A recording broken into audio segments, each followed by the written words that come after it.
Hello friends and families!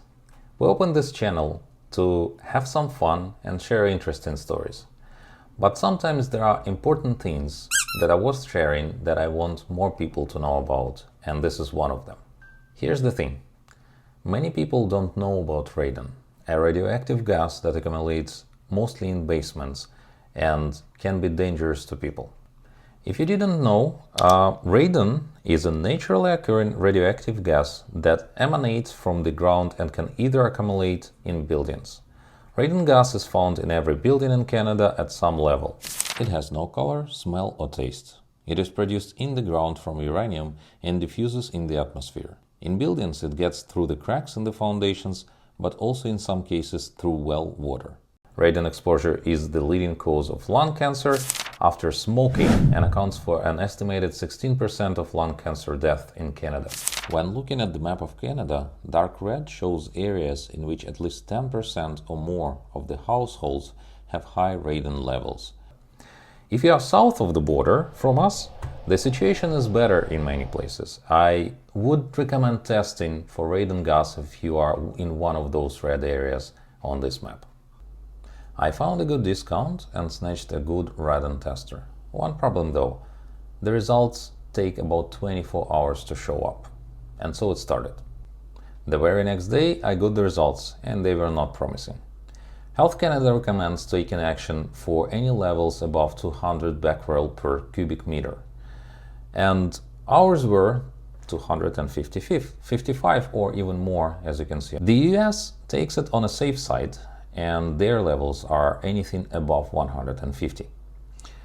What is a becquerel, you may ask?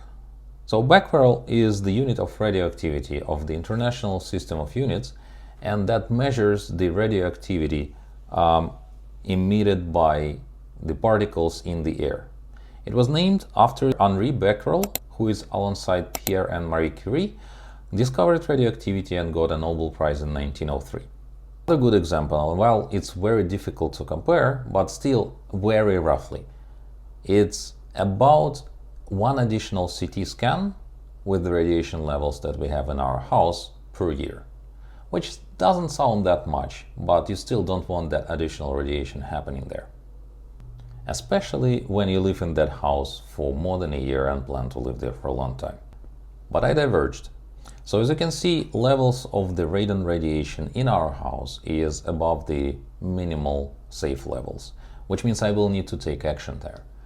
What makes things worse in my house is that I have an air intake in my basement that takes the air, puts into the central system and recirculates this inside the house, which means effectively the same level of radiation that I have in the basement, which is normal place where the radiation exists, actually goes all around the house. And when I put this radon tester on the first floor, the numbers were pretty much equal.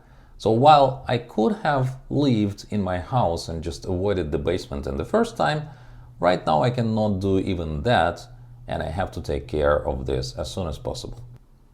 So very soon, in the beginning of February, a professional from one of the best companies in Montreal that are taking care of radon will be visiting my house to take care of that. They will be installing the ventilation system that takes the gases from under the slab and extracts them away from the house. So very soon, I hope I will have normal levels, which are way below the maximum allowed levels per Health Canada, and I will share the results with you. Stay tuned.